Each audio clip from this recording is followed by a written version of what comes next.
अगले ही दिन अयोध्या के भव्य राज दरबार में एक अनुपम दृश्य। दूर के राज्यों से पधारे राजा महाराजा राजसभा में सुशोभित थे। सुवर्ण स्तंभों से अलंकृत सभा भवन में गंभीरता और उत्साह का अद्भुत संगम दिखाई दे रहा था।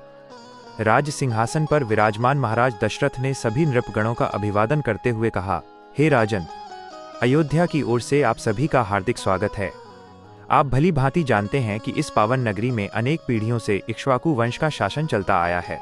अब मैं वृद्ध हो चला हूँ। अपनी प्रजा के हित में अधिक सक्रिय रह पाना मेरे लिए कठिन होता जा रहा है। अतः मैं चाहता हूँ कि अपने ज्येष्ठ पुत्र राम को अयोध्या का राज्यभार सौंप दूँ।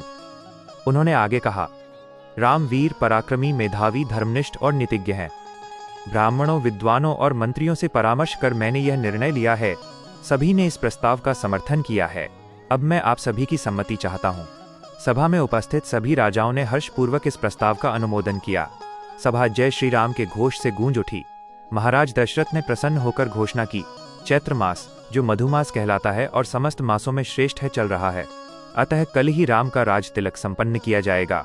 मैं राजगुरु वशिष्ठ से निवेदन करता हूँ कि वे इसकी समुचित व्यवस्था करें। राजगुरु वशिष्ठ ने तुरंत अधिकारियों को आदेश दिए।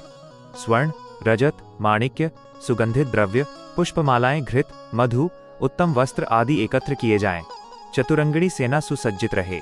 स्वर्ण मंडित हाथी, श्वेत छत्र, सूर्य चिन्ह ध्वजाएं, 100 स्वर्ण निर्मित घोड़े, अलंकृत सांड और विधिपूर्वक वेदी का निर्माण शीघ्र कराया जाए। संपूर्ण अयोध्या उत्सव की तैयारी में मग्न हो गई।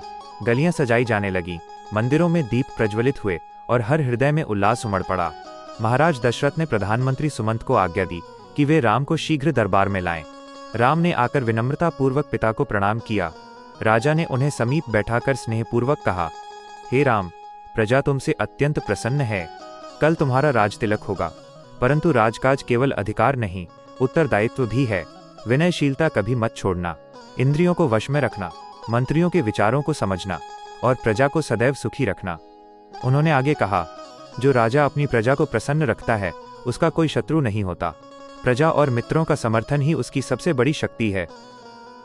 राम ने विनम्रता पूर्वक इन शिक्षाओं को स्वीकार करते हुए कहा कि वे अक्षरशः इनका पालन करेंगे। जब दास दासियों ने यह शुभ समाचार सुना तो वे उल्लास से भर उठे। वे तुरंत महारानी कौशल्या के पास पहुंचे। समाचार सुनते ही उनका रोम रोम पुलकित हो उठा। प्रसन्न होकर उन्होंने स्वर्ण और वस्त्राभूषण देकर सभी को पुरस्कृत किया। पूरी अयोध्या नगरी में उत्सव का वातावरण था। हर हृदय में एक ही भावना थी, कल राम का राज तिलक होगा।